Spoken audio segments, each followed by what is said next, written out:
On July 19, 2019, emergency dispatchers in Inverness, Florida, received a call. The voice on the line belonged to 17-year-old Carlos Hallowell. It sounded panicked, helpless. 911, what is the address of the emergency? I need someone, okay? Carlos reported finding his mother, 57-year-old Denise Hallowell, unresponsive. From this initial call, it might have seemed like a grim, yet straightforward, tragedy. But investigators arriving at the scene would soon realize the situation was far more complex, and the young man on the phone far more manipulative than his voice suggested. Do you think she's beyond any help? I don't know. At the Hallowell home, detectives discovered the body of Denise Hallowell lying on her bed. The cause of death was immediately, horrifyingly apparent. An axe was embedded in her head. Denise was a special education teacher. Being an adopted child herself, she had chosen to adopt 2 children, Carlos and another boy named Angel.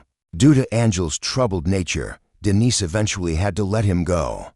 Keeping Carlos, however, proved to be a fatal mistake, as the only other person present at the scene when Denise was found. Carlos was brought in for questioning. Investigators were unprepared for the intricate story he would weave, and the lengths to which he would go to portray himself as an innocent, grieving son, even after inflicting such a gruesome end upon his own mother. His primary focus seemed to be outsmarting the detectives. Detectives Ramos and Ball began the interrogation, aiming to understand the events leading up to the discovery. What's going on, Carlos? Just trying to talk to you, see if you could help us out. Carlos began recounting his version of the day. My mother and I came back from the funeral. We had lunch together, we had pie together, and the last time I saw her was around 33 o'clock. We both went to our separate rooms to take our naps, which is what we normally do. He explained that some hours later, the sound of barking dogs alerted him. About a couple hours later, I hear barking from my side of the house, which is abnormal. I walk out to the front door. My mom's door is closed. The front door was wide open. I looked outside our dog, the 2 green gates, completely open. Went to go find the dogs. I couldn't find them, so I went to go wake my mom up. And then I found her there. The detectives asked for details about the funeral. Carlos stated it was for his mother's friend, Kathy, in St. Petersburg. He mentioned the family was there. He estimated they arrived around 11 a.m. and left after having brunch at the church. On the way home, they stopped for pie, a favorite treat. She had, I forget what she had, something fancy. I always eat apple pie. And that's kind of like my mom's tradition thing. Before proceeding further, the detectives read Carlos his Miranda rights, explaining it was standard procedure. Carlos agreed he understood. They then returned to the events after arriving home. We ate pie. We both decided to take our naps. She went into her room, I went into mine, and I watched a couple things on YouTube and fell asleep. He claimed he woke up, texted people, including his girlfriend and friends, about a potential job at the Cove, then fell back asleep. He estimated his nap lasted about an hour and a half to 2 hours.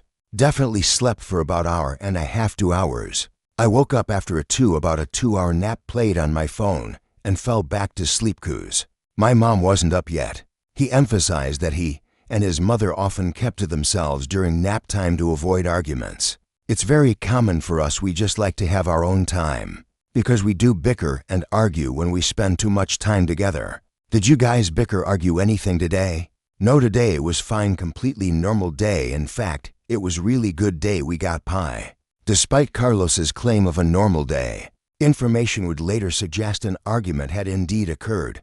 Throughout the questioning, Carlos appeared visibly restless and anxious, often over-explaining details, perhaps a sign he was desperately trying to maintain control of his fabricated narrative.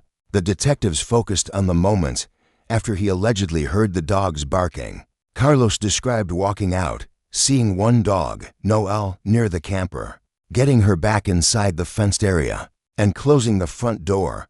He then went towards the front gate, calling for the other dogs. Firecracker, and the name trails off. I went down the road cause I usually can either find them at the gate. Be like, hey mom, you want to help me find the dogs? He stated he couldn't find them, so he walked back inside to get his mother's help. He claimed her bedroom door was still closed. So you opened the door, see her, how did you call 911? Oh, with my phone. Originally I was shocked, but then I ran to her, shaked her a little bit, and then I could hear her breathing. I was like, I'm getting help. I could still hear her breathing, so I immediately called 911. Carlos insisted he called 911 while still in the room, and it was the operator who instructed him to leave the house. He said he then went outside to the front, waited for deputies, and opened the gate for them. He also mentioned trying to find the dogs while on the phone with the operator. She stayed on the film with me. I was still also trying to find the dogs. A crucial detail emerged regarding the dogs and the gate. Carlos initially said the two green gates were wide open when he first looked outside. Later, regarding the dogs getting out, he claimed they were small and could squeeze through openings even if the gate was closed. Then, he stated the gate was closed when he went to look for the dogs, and he had to go open it for the deputies. So when the dog got out, the gate was closed. Carlos: yeah, there's openings.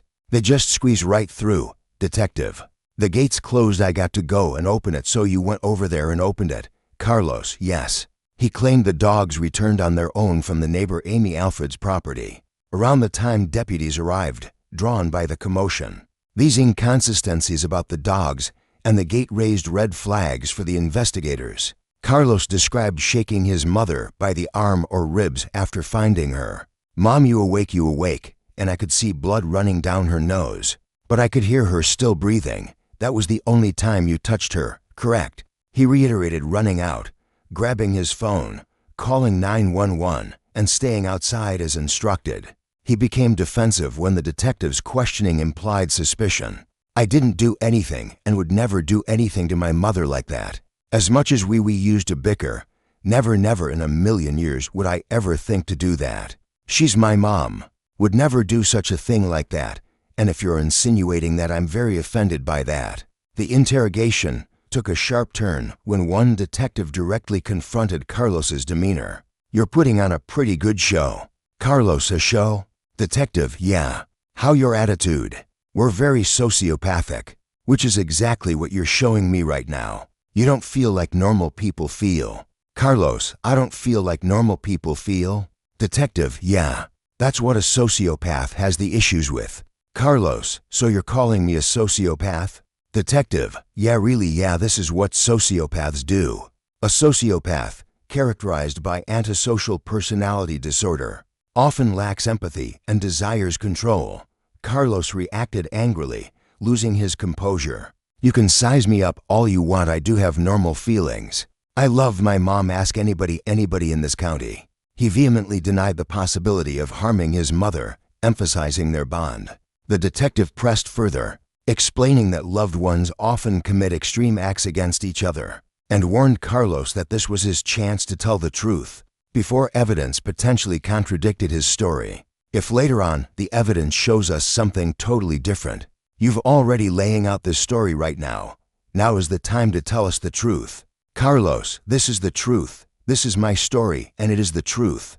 Carlos held firm, but his agitated state and the detective's direct accusation suggested the investigators were closing in. Despite the intensity, Carlos reportedly managed to take a nap during a break in the interrogation. 9 weeks passed between the initial interrogation and the next. During this time, investigators gathered physical evidence and, crucially, digital evidence. In September 2019, Carlos was brought back in. He retold his story, largely unchanged, getting home, eating pie, watching TV, and his phone in his room, napping for about an hour and a half, being woken by dogs around 4 p.m. later than previously suggested, finding his mother, and calling 911. He maintained his TV stayed on while he slept. This time, he appeared calmer, even smiling occasionally, but his restless hands hinted at underlying anxiety. Detectives revisited key points. Carlos confirmed he went straight from retrieving the dog near the camper back to the house and his mother's room, denying going into the backyard, although admitting he could see it. He again stated his phone was always on him. I called when I was there. I was in the room when I called. Yeah, I told him exactly what I saw, and I was in the room. That's when she told me to leave the house. He claimed Denise's phone was usually on her nightstand, but that he didn't see it that day, mentioning she often put it on Do Not Disturb. He also offered explanations for other details, like a side garage door being open, claiming he might not have closed it properly earlier, and having worked briefly on his car, and prepared tools in the shed after getting home from the funeral, details not mentioned. Initially, his fidgeting increased as the questioning became more specific. Then, the detectives revealed their findings. They explained that his phone's GPS tracked his movements precisely. On your phone itself, it also tracks your GPS locations. I can track your entire track around your yard. It tracks everywhere you went the entire time you're on the phone, and the entire time when you weren't on the phone. It says you were down by the lake area. Carlos denied going near the lake. I didn't go down by the lake, I could see it, I didn't go down there. Detective, GPS tracked you down there, the detectives continued, revealing more items recovered from that same lake. Does that look familiar to you? Remember the small cameras you set over the house? This camera was inside of here. We found 3 cameras. Guess what else we could have found in the lake that day? I'm going to assume her phone. The evidence was damning. GPS data placed Carlos by the lake shortly after the 911 call began. Recovered from the lake were not only dismantled CCTV cameras from inside the house, but also Denise Hallowell's phone. Detectives also found camera manuals, chargers, and dust marks on Carlos's table, indicating he had removed the cameras himself. His story of calling 911 immediately from the room was collapsing. Faced with irrefutable evidence, Carlos's narrative shifted dramatically. He first suggested a blackout. So I figured I blacked out, but apparently I was working in the yard, woke up down by the fire pit. The detectives dismissed this, stating there was no evidence of anyone else being present. Carlos then revealed a significant argument with his mother occurred before they got home from the funeral. Approximately 30 minutes prior, the argument was about his desire to delay starting technical college WTC from August to January. My mom was starting to get really verbally abusive towards me about WTC. She was calling me a disappointment again, and then was threatening to kick me out immediately as soon as I turned 18. She was very verbally abusive, and I do remember being in tears by the time that conversation ended. This contradicted his earlier insistence that the day had been good and free of arguments. Finally, he described the moments leading up to the murder, though claiming his memory was not exact. Best of my memory, I walked in the house with the axe with not the intent of doing that, but I think my intent was kind of like, okay mom, I think we need to get to work. And then I guess it just kind of boiled over. I don't know if something was said, or if it just all played through. He admitted to striking his mother with the axe. So if you hit her with the axe, is that when you call number 1 right after? Carlos, immediately right after, bam, like phone 911. When asked if he felt bad, he claimed he did, stating it had been killing him inside. However, even in confession, a crucial lie remained. He maintained he called 911 immediately after the act. The GPS evidence proved otherwise. The digital footprint showed that after killing his mother, Carlos took time to dismantle security cameras, retrieve her phone, walk down to the lake, and dispose of the evidence, all while making, or just before making, that seemingly frantic 911 call. He had also mentioned earlier, almost casually, sharpening the axe that day, ostensibly for yard work involving a fallen tree, with the confession secured. Corroborated by overwhelming physical and digital evidence, the case proceeded to court. On September 14, 2021, Carlos Hallowell was charged with first-degree murder. Due to his age at the time of the crime, 17, he was ineligible for the death penalty. He was sentenced to life in prison without the possibility of parole. The presiding judge called Carlos an incorrigible offender, stating he was unlikely to benefit from rehabilitation due to his psychopathic tendencies. The judge highlighted the cruelty of the crime and characterized Carlos's behavior as stemming from a desire for control over his mother's assets, emphasizing his dangerous nature as cited by mental health experts. The actions were deemed clearly premeditated, not an impulsive act driven by a sudden emotional outburst. In a later jail interview, when asked why he killed his mother, Carlos failed to provide a clear explanation. Was this brutal murder the calculated act of a sociopath, incapable of empathy or remorse? Was it related to a different disorder, like schizoid personality, marked by a failure to form attachments? Or was it driven by a deep-seated fear, perhaps, that Denise might eventually abandon him, just as she had been forced to let go of his adopted brother, Angel? The full, complex motivations behind Carlos Hallowell's horrific act may never be completely understood. What remains is the chilling reality of a son who meticulously planned and brutally executed the murder of his own mother, then attempted to weave a web of lies, ultimately undone by his own digital trail and manipulative behavior. It serves as a disturbing exploration of the darkness that can hide behind a seemingly innocent facade.